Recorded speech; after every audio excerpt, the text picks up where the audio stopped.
Pushkin.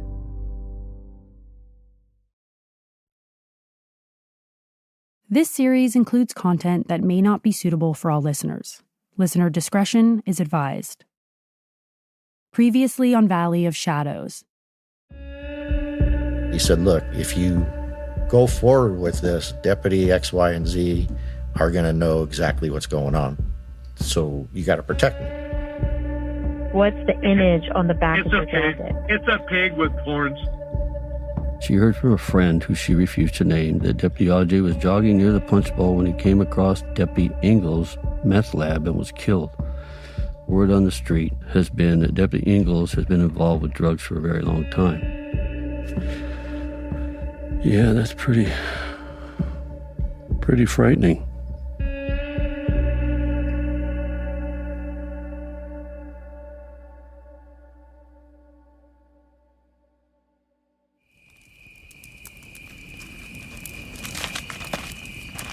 This is the perfect fire, by the way. And the perfect beer. Thank you, ma'am.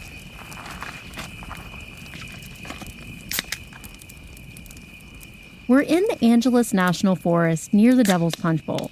And this time, we're camping out here. The stars are incredible. Yeah, I guess that's one perk of it being so freaking dark out here. We've pitched our tents at a campground in Big Rock Canyon. It's one of the last places where Jon Aujay was spotted. A campground employee saw him jogging through the campground between 6 and 8 p.m. the night he disappeared. Yep, okay. But the real reason I wanted to take you out here is because this is also the location of another noteworthy sighting.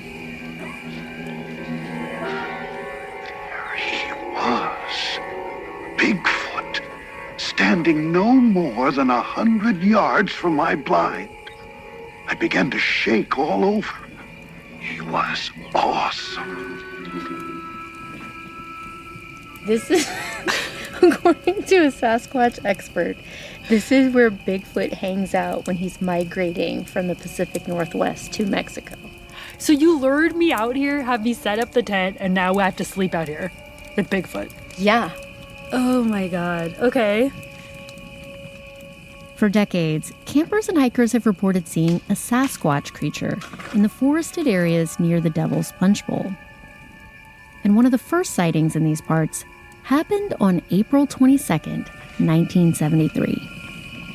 It was a night much like this one. Okay. 3 young dudes are out here camping, presumably sitting around a campfire, drinking beer, just like we're doing. They hear some rustling in the bushes, and they just get spooked.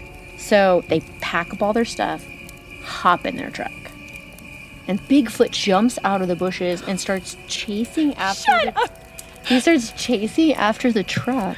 His huge hairy arms are just like swinging around. Bigfoot chases people? Not only does he chase people, but he's 12 feet tall, so he probably can run pretty fast. God, okay. And then he just disappears behind the tree line and like down in the canyon. Stay with us. We promise we're not jumping the shark here. There's a reason we're talking about Bigfoot. So the 3 guys go straight to the LA County Sheriff's Station. They file a police report, but that's not all, my friend. I printed out a picture of the 3 guys who saw Bigfoot. Okay, hold on. Brian Goldajarb, Willie Romerman, and Rick Engels. Is this the Rick Engels? The reason we're rapping about Bigfoot is because one of the guys who says he had the brush with the creature was Rick Engels. He would go on to become an LA County Sheriff's deputy, basically the sheriff of Pear Blossom. And he's the guy some informants say was running the meth lab near the Punchbowl. Wow, he's got some major 70s vibes going here. This like rolled up plaid shirt, longish hair. He looks like the Brawny Man mixed with like David Hasselhoff. Oh my God. Here he's like clutching a Bigfoot cutout that looks like it's just cobbled together from cardboard. And some primer paint. And some primer paint, yeah. Since 1973, there have been dozens of stories of a larger-than-life creature haunting the shadowy corners of the Antelope Valley, adding to the legend of the Mojave Bigfoot. Bigfoot eyewitness Deputy Rick Engels would become something of a legend himself. Local residents say he was an oversized presence in the Punchbowl area, an evasive figure who skirted the law, a boogeyman with a badge.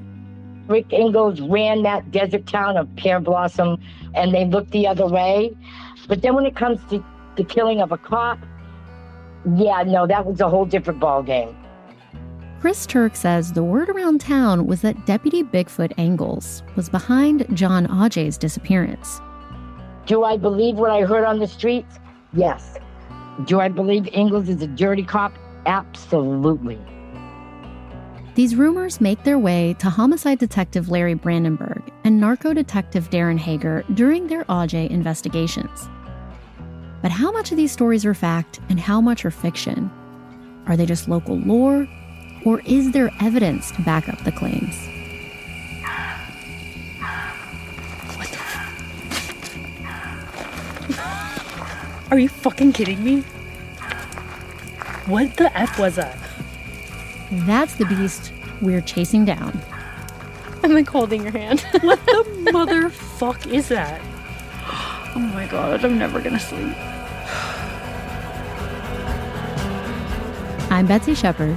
I'm Haley Fox, and this is Valley of Shadows.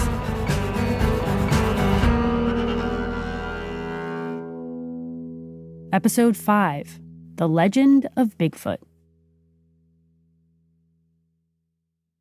Homicide detective Larry Brandenburg hears that Deputy Rick Engels was busting meth labs in the Antelope Valley to take out his competition. He also hears he was involved in the murder of Jon Aujay. Brandenburg takes it all with a grain of salt. People make shit about cops all the time. If he's busting a lot of drug dealers, they're going to talk crap about him and make up shit to make him look bad. But we couldn't just ignore it. At least I couldn't. Brandenburg finds himself in a tight spot. If he investigates Deputy Engels as a murder suspect and he's proven innocent, he'll catch hell from his colleagues. If the allegations against Engels are true, then the LA County Sheriff's Department will catch hell. But Brandenburg needs to ensure that Engels is on the up and up. Dirty cops are really to be afraid of because they walk around with immunity pretty much. Imagine what the few people that may have known about this think. They're like, hey, if they'll fucking kill a cop and bury him, what are they going to do to me? So he gets to work. I said, Rick Engels deserves two things. We need to clear his name, or if he's guilty, then we need to frickin' arrest his ass and prosecute him. Brandenburg burns through shoe leather knocking on doors, interviewing contacts he gets from narco detective Darren Hager. And Rick Engels' name starts coming up more and more and more. Then he interviews a woman busted for meth near the Punchbowl. Turns out she's friends with Tom Hinkle, aka Methaclaus, and Richard Carroll, the guy who owned the property near the Punchbowl with the underground meth lab. Miss said that Hinkle and Carroll were good friends. In addition to Carroll operating a meth lab on his property, he allowed other individuals to produce meth on the property. Miss said Deputy Engels would visit Hinkle while driving his black and white sheriff's vehicle. Brandenburg starts to have doubts about Engels. Hanging out with convicted felons or anyone with a reputation for criminal behavior is specifically prohibited by LASD policy. But the thing is, Engels was no typical deputy. He was the resident deputy. The idea is that you have a police officer, in this case deputy, who is a local resident. That was one of the requirements, is they have to live within that area they're going to be patrolling. This is Vince Burton, retired LASD sergeant and founder of the Outlaw Pigs Biker Club. Burton says the resident deputy was a way for the department to put boots on the ground in the county's most remote corners. You're the town sheriff in the old-fashioned West, where you're the guy that's the law for the area, and you know a lot of the bad guys. You know a lot of the guys that are criminals and are skirting the law. You know everybody. And for more than 20 years, Rick Engels worked as this pseudo-town sheriff overseeing Pear Blossom, the town of 1500 near the Devil's Punchbowl. Burton says the resident deputy is like a community police officer. But there are some crucial differences. The resident deputy is a one-man crew. They typically work out of their home, not a police station. And just like Burton did with the Vagos, he says Engels developed relationships with local criminals to keep tabs on them and get intel. All the deputies knew that if there was a bad guy they were looking for in that area, go talk to Rick first. Chances are he probably knew him and knew his house and where he lived. He's just a community guy, born and raised there. Rick Engels lived in the Antelope Valley for most of his life. He was a rodeo rider, and as a side hustle, he would charge money to take people out on bear hunting trips. He also ran an equestrian business sporting horses. So it's fair to say Engels was an outdoorsman and something of an entrepreneur. But his main gig was for the LA County Sheriff's Department. He earned his stripes working patrol in the Antelope Valley, and then in 1988, Vince Burton hired Engels for the resident deputy position. What about his resume impressed you? The fact that he lived there, the fact that he was a good cop and active and arresting people and doing the Lord's work every day. The department gives Engels everything he needs to be a self-contained unit. A patrol car, a police radio, and a work phone. He doesn't punch a clock, doesn't have a supervisor breathing down his neck. He's not even required to check in at the local LASD station, which is about a 40-minute drive from Pear Blossom. So Engels is basically on his own out there. And when something goes down, he's first on the scene. They would literally throw on their vest, throw on what they call a raid jacket, put on a gun belt, grab a radio, jump in their car, and go there. But Brandenburg notices something that doesn't square with that whole resident deputy line. If Engels is the department's local expert and go-to guy for all things Pear Blossom, why didn't he show up at the Punchbowl when Jon Aujay disappeared? He never once volunteered to help in the search. Engels' name is noticeably absent from the LASD sign-in sheets that were collected over the 6-day search. Everybody else in Antelope Valley, even guys that were off duty, went up there and volunteered, not getting paid. Hundreds of people were scouring the park in search of the missing deputy, but not the one sheriff's deputy who knew the Punchbowl like it was his backyard. And it was practically Engels' backyard. Okay, let me get my bearings on this map. Here's the Punchbowl right here. And Engels lived right here. This is how close it was. The park was only 4 miles from his house. He hiked in the Punchbowl, knew its trails, and knew the criminal terrain, too. So one would expect Engels to offer assistance, to help with the search grid, or lead a group of volunteers through the park. This guy never showed up. And he lives right by there. That's strange to me. I asked Aujay's old boss, retired LASD Captain Mike Bauer, what he thinks of Engels not showing up at the search. Engels never went to the search and never searched for Jon Aujay, and he knew Jon Aujay. They knew each other. I mean, there is no doubt they knew each other. And that has created some concern that if there was foul play, that he could in some way have some connection to that foul play. When Brandenburg hears about Engels' absence from the search, that's when he leans in and thinks there may be something to the Engels allegations. But he needs some corroboration. So he calls up narco detective Darren Hager and asks him to talk to Keith, the star informant who kickstarted the Operation Silent Thunder task force. His exact words are, "Can you ask me if there's any dirty deputies?" I'm like, "Yeah, if you want." So I called Larry Brack and I said, "This is the name he gave me, Rick Engels." Brandenburg and Hager schedule a follow-up interview with Keith to tap him for more info and see if Engels has a connection to Pear Blossom's other notorious figure, Tom Hinkle. He said that he received information that Engels was a dirty cop and he assisted Tom with his meth sales and his meth labs. And the relationship was that they had their own little enterprise out there in Parablossom, and it was narcotic sales, manufacturing, and illegal firearm distribution. Hager is stunned by what he's hearing because he knows Engels. They'd crossed paths in the Antelope Valley, were friendly, had even worked a crime scene together. The deputy in question, I always thought was a hardcore cowboy cop. So originally I didn't believe it. But then, when Hager scans through Engels' track record, a pattern emerges. Over the course of his career, Engels busted upwards of 20 meth labs. But there were plenty that he didn't bust. Certain major players were never touched by Deputy Engels. They were big dealers. So why were certain people constantly getting arrested by Engels, but this other group, nothing ever happened to them?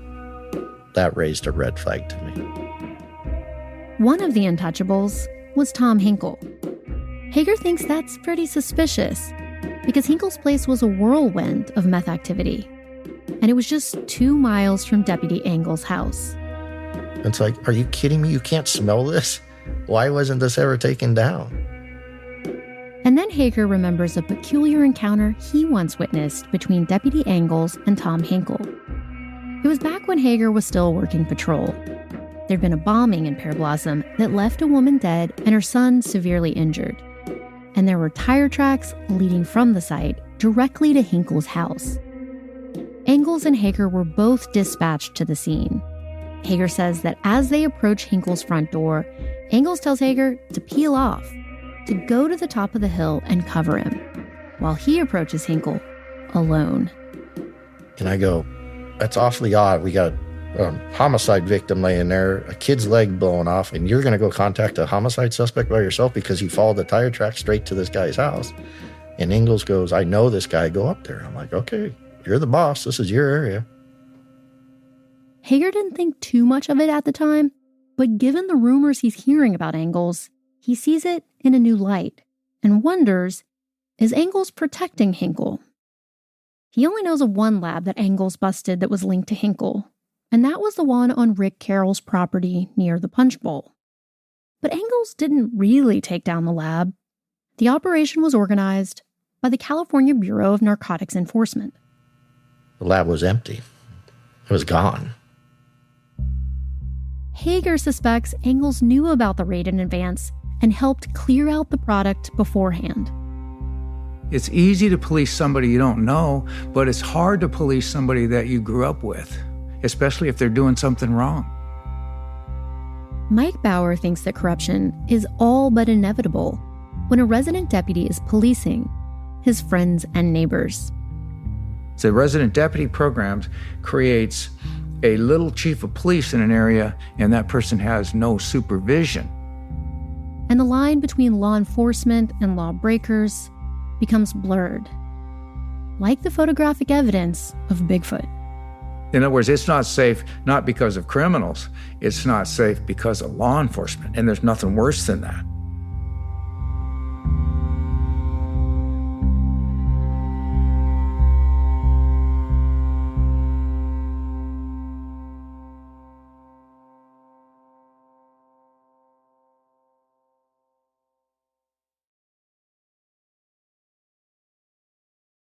A couple months into his investigation, Brandenburg is working at his desk when the phone rings. It's from the sheriff's department in Kern County, just north of LA County, and they're calling about an inmate they have in custody. This guy, who we'll call Roger, has told them he has information about the missing deputy. And so we drive up Kern County Jail that day to talk to him.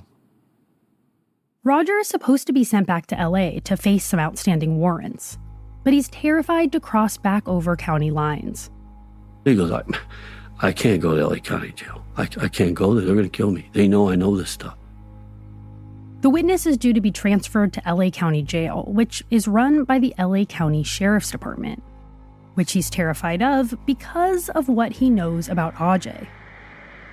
We can guarantee your safety in our jail. Yes. But aside from that, we haven't promised you anything. No deals, no nothing. Okay. Roger starts telling the detectives what he knows. I know that Tom is involved with meth labs because that's who I would go get it from all the time. And he tells Brandenburg what happened when he went to buy meth from Tom Hinkle. Back in June of 1998, around the time Aujay disappeared.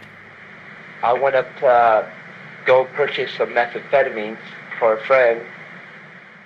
Roger admits that he's a longtime meth user. But on this particular occasion, he says, he was just buying drugs to resell to some friends. He was in his early 20s at the time, and this side hustle was a way to make some party money. I was just charging a little bit more so I could have extra money for like cigarettes, video games I read, and go out to eat. And at the time I was at Tom Hinkle's house, the car was pulling up into the drive, and Tom Hinkle told me to go sit in the other room. When I went to the other room, I heard, "How's it going, Engels?" Tom said, and Engels goes, "How's it going, old man?" And I don't know anybody named Engels. I never heard that name before. Only way I remembered it from Little House on the Prairie, Engels. Roger says he's never heard the name Engels before, except from Little House on the Prairie, which was written by Laura Ingalls Wilder. Now, at that point, did you know who this Engels guy is? No. I just thought he was a cook or somebody there to make a purchase off of them. Brandenburg keeps rewinding Roger in his story, vetting claims, asking him to explain further. But you're sure there was another party? Yeah, because I heard his voice. Because I heard, like, they already must have known each other because he goes, "How's it going?" They shook hands. How do you know they shook hands? Because by the slap, it was like the high five and all that, how they get their hand. Not a traditional handshake. No, it was like, yeah. Did you hear any other noises? I heard like Tom Ford, Tom, David, like they were using the police codes. So you think you heard a police scan? Yeah. Tom 4 and Tom David are police call signs for traffic units. Brandenburg says specific details like that are ones you look for in witness testimony. And we're thinking, this kid don't know what that shit means. He ain't making that up, I don't think. It just sounds too believable. And these details match the testimony of the woman who told Brandenburg that Deputy Engels would visit Hinkle in his patrol car.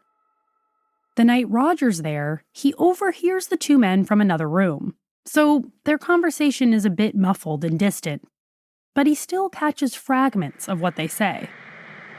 Engels said he took care of his loose ends and all that, and thanks for the bag of lye that he grabbed from Tom Hinkle. Roger says Deputy Engels thanked Hinkle for the bag of lye. And I know lye is used for decomposure because we did that to my horse when he died and all that. Lye is a corrosive chemical that speeds up decomposition. I heard about a riverbed with the Joshua tree, and they say that nobody's going to ever find it. What they did with the lye and all that. At first, Roger thought this whole interaction was just odd. Engels asked if there was anybody else there in the house with them, and he goes, no. Hinkle lies and says no one else is there. But I was in the room. And that's when I started getting paranoid, because usually Tom would be straight up, I got a friend here. So Roger begins to think he's heard something he shouldn't have. And then about a week later, when he's watching TV, he sees a news story about an LA sheriff's deputy that's gone missing in the Devil's Punchbowl. And that's when the real panic sets in, because Roger realizes he might be witness to something he wants no part in. He goes to his mom's house to fill her in. He tells his stepdad and a roommate, and even writes about it in his journal. The black journal that says diary on it. Basically, it looks like a girl's diary, because I got it from my mama. Roger tries to forget about the whole thing. But then about a year later, he's arrested on a minor drug charge. He gets out a few days later and finds a message waiting for him. Then when I got out, I seen a death threat on my doorstep. Describe this death threat, as you call it. It said, if you rat, you're going to become like this, like a rat. And there was a dead rat on my step with a knife through it, with about a 4-inch old-timer buck knife. Roger says he has no idea who left the threat. but he assumes it has something to do with what he overheard at Tom Hinkle's house.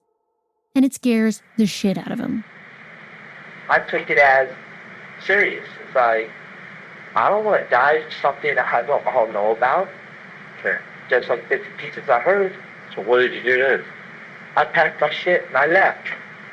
I took off right away without even telling my mom. I hitchhiked all the way to Bakersfield. And that's it. Roger says he's telling Brandenburg everything he remembers. I just want to be honest. I just want to do the best. I just want to basically go home, be with my mom.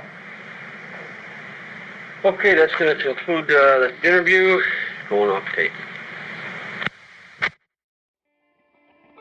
Roger picked up some damning key words, like lie, taking care of loose ends, no one will ever know, and Engels. Let's say it was Engels. Can you think of any legitimate reason for this interaction? No, not with a guy like that. I mean, that guy's a documented dope dealer, meth cooker, and he makes bombs. No, I can't imagine why a deputy sheriff would be at his house unless he's there to arrest him. Brandenburg talks to homicide captain Frank Merriman, fills him in on his investigation. But Merriman blows him off. Well, that's tweaker talk. Tweaker talk, like, you guys are crazy. There ain't nothing to this shit. Okay, all right, Frank. Merriman says it's just a rumor cooked up by meth users. But for Brandenburg, drug use and reliability aren't necessarily at odds. When you talk to somebody, you're watching them. You're watching their eyes. You're watching their body language. You're watching how they move and everything. So we kind of found him, man, this kid might be credible. He was scared. He was scared to death. Brandenburg ultimately believes Roger because his motivation for coming forward seemed legit. He was so afraid to go to jail in LA County, he was in tears. I can't go there. I said, okay, look, we'll hide you in the sheriff's station. Was there anybody specific that he was scared of? Oh, Hinkle. He was scared to death of Tom Hinkle and his associates. Roger's story is no smoking gun. But then narco detective Darren Hager talks to an informant with an eerily similar account. He interviews a close associate of Tom Hinkle and says the witness completely shuts down, puts his head down on the table, and refuses to share what he knows about Engels. He tells Hager that he's scared because, quote, who are people going to believe, a cop or me, if something was to happen? I'm not going to talk about him and end up dead.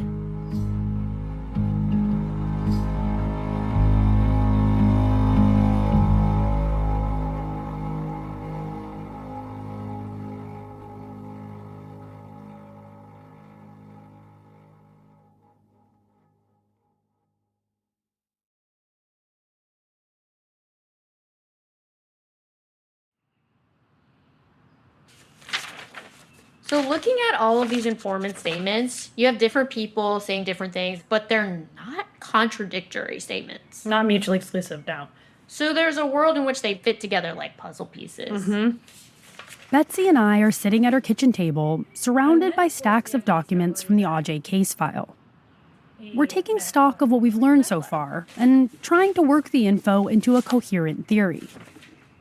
We have the two informants who come forward say that they were buying drugs from meth dealer Tom Hinkle, who told them the deputy was jogging in the Devil's Punch Bowl, stumbled on something he shouldn't have, and was taken care of. And he does the finger gun gesture. Yes. And then, of course, we have the huge discovery that there is, in fact, a meth lab. There is a meth lab. Right near the Punch Bowl. And it happens to be right along the route that Aujay ran. What are the chances? I mean, and a resident who lives nearby said they heard a gunshot around sunset the night Aujay disappeared, which is a lot of things lining up. A new layer of the story gets added when an informant says he saw Aujay approaching two bikers in the Punch Bowl just before he disappeared. Then an informant comes forward, says that a biker named Big Rick told her that he was in the Punch Bowl making an ephedrine deal when a deputy approached him, and so he shot and killed him.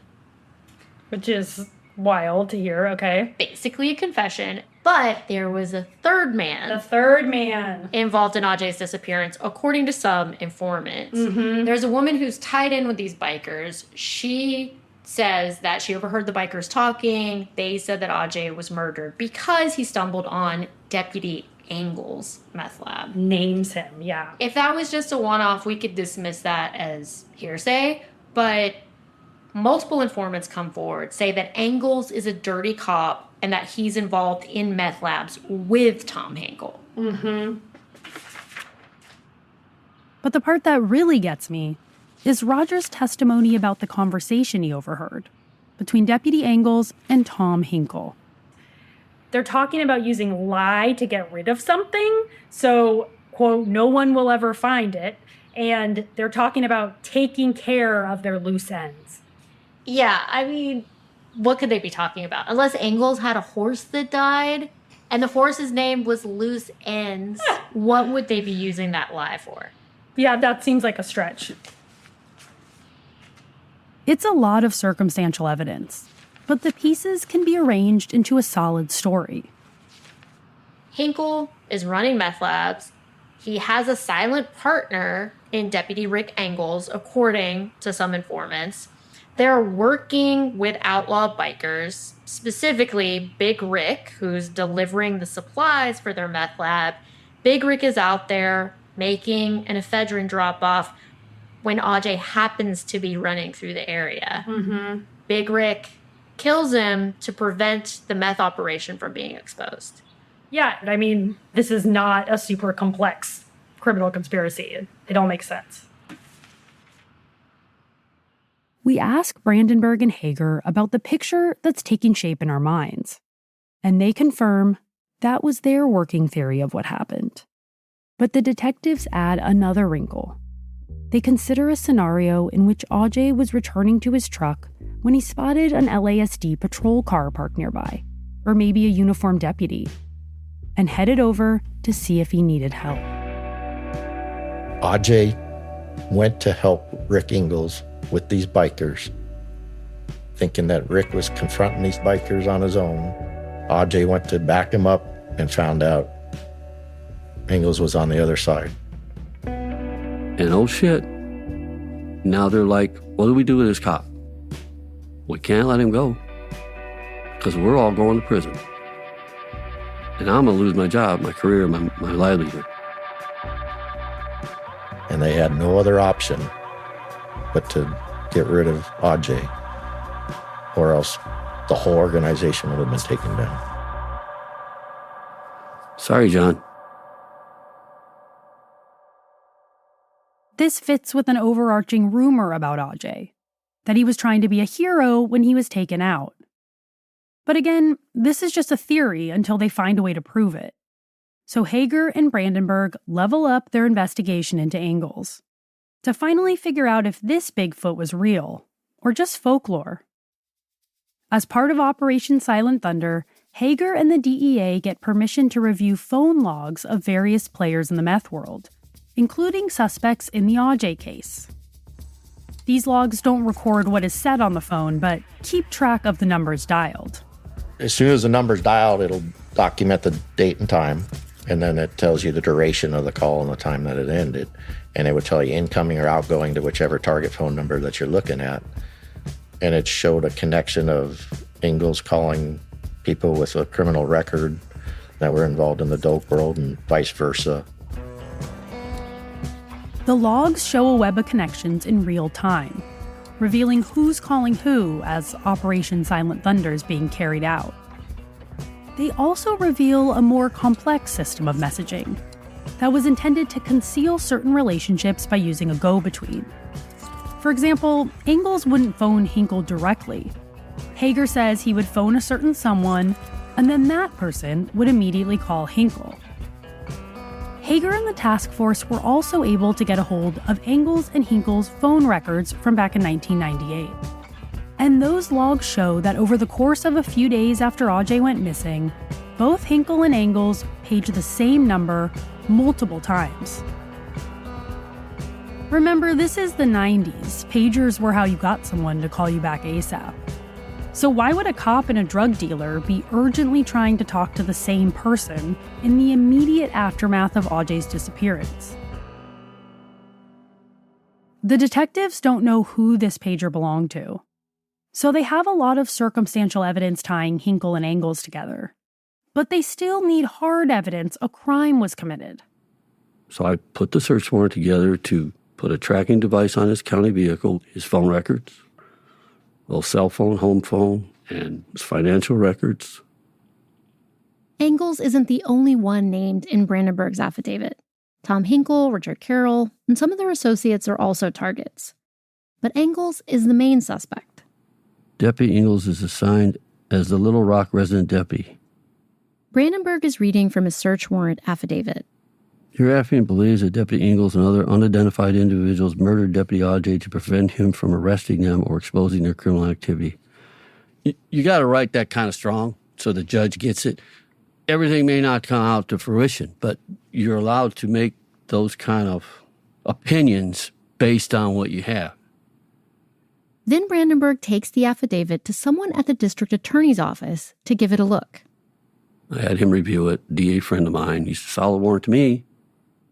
Now all Brandenburg needs to make the warrant official is a signature from a judge and a sign-off from his captain, Frank Merriman.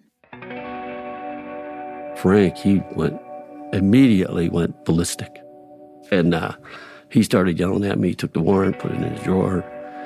I said, well, the judge signs this warrant, Frank, we have to serve it. He goes, yeah, you're right, but you ain't taking it to a judge. Deputy, I'm ordering you not to. And he goes, if you do, you won't work here anymore. About a month later, Brandenburg gets a knock on his door. It's two detectives from LASD's Homicide Bureau.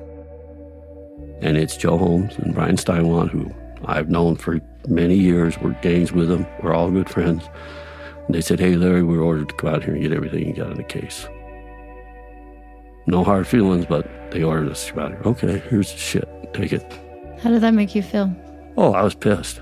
Yeah, I was pissed because it basically, they're telling me I'm either stupid, crazy, or incompetent. And they're taking the case from me, which makes you pretty mad. Even now, Brandenburg doesn't understand why he was taken off the Aujay case.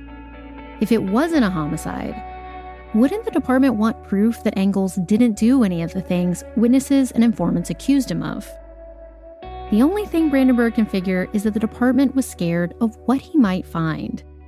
Because Brandenburg says that when push comes to shove, the top brass acts more like politicians than law enforcement, defending the department's image at all costs. I do know that when these guys get promoted high up, past the rank of captain even, they get up that commander, chief, assistant sheriff level, it's a cutthroat world. I was shut down like, you ain't, don't do nothing on that no more. You better not, because if you do, you'll be in trouble. So it was like, oh, I'm done. I'm done. Then one day, while sitting at his desk, Brandenburg overhears a conversation between his replacement on the Aujay case, Detective Joe Holmes, and their boss, Frank Merriman, who appeared to be giving Holmes some sort of instruction. It says, hey, you got to take care of me on this, Joe. Do the right thing. And he patted him on the back and put this thing to bed. And Joe's response was like, I'll do the right thing. I just took that as Joe going, me knowing Joe Holmes, who I respected and really liked, Joe will do what's right. They took it from me. Joe Holmes is going to go out there, and if there's something funny here, he's going to find out. He's going to pursue it. But soon, this interpretation of their exchange would seem a little too generous, according to Brandenburg. I would like to say that there was nothing nefarious there on Frank's part or Joe's when that conversation took place. I really want to believe that. How it ended up the way it ended up, I don't know. When Frank Merriman is later questioned about what happened, he admits to spiking Brandenburg's search warrant, the one that would have given the detective a green light to dive deep on Rick Engels, to finally get to the bottom of the Deputy Bigfoot legend. Merriman says he made this decision as a type of interagency courtesy, that he was deferring to the feds, to Operation Silent Thunder, because he didn't want to kick up any dust that would interfere with their narcotics investigation.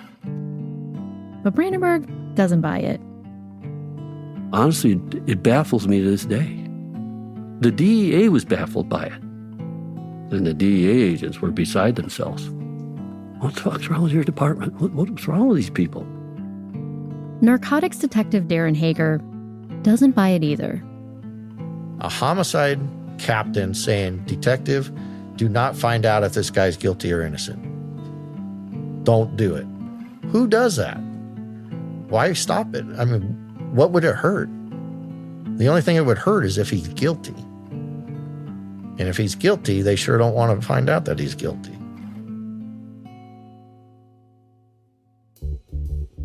But there's an investigation that the Homicide Bureau and Captain Frank Merriman can't stop. Operation Silent Thunder. Detective Darren Hager keeps pushing the case forward, and he's got the full weight of the DEA behind him. And federal wiretaps. Everyone's heard of the Code of Silence. It does exist. It's not written down everywhere. No one could ever prove it. But this case right here just shows 100% that there is a Code of Silence. That's next time on Valley of Shadows.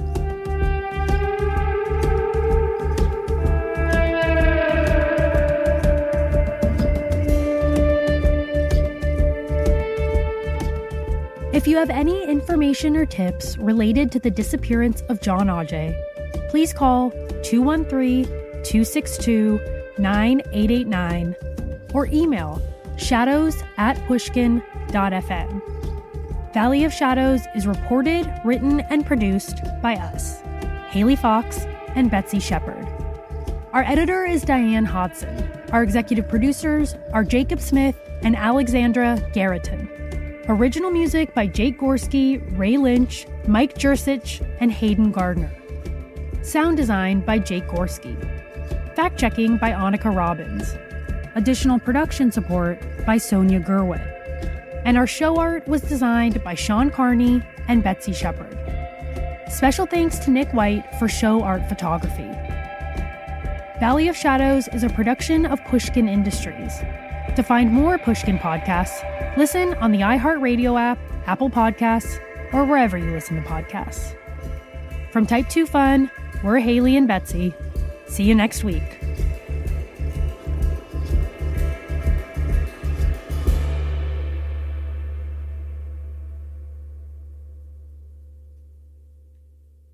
Subscribe to Pushkin Plus to hear the entire season of Valley of Shadows ad-free starting January 12th. You'll also get bonus episodes, full audiobooks, and early ad-free listening from your favorite Pushkin hosts and authors. Find Pushkin Plus on the Valley of Shadows show page on Apple Podcast or at pushkin.fm/plus. And thanks for your support.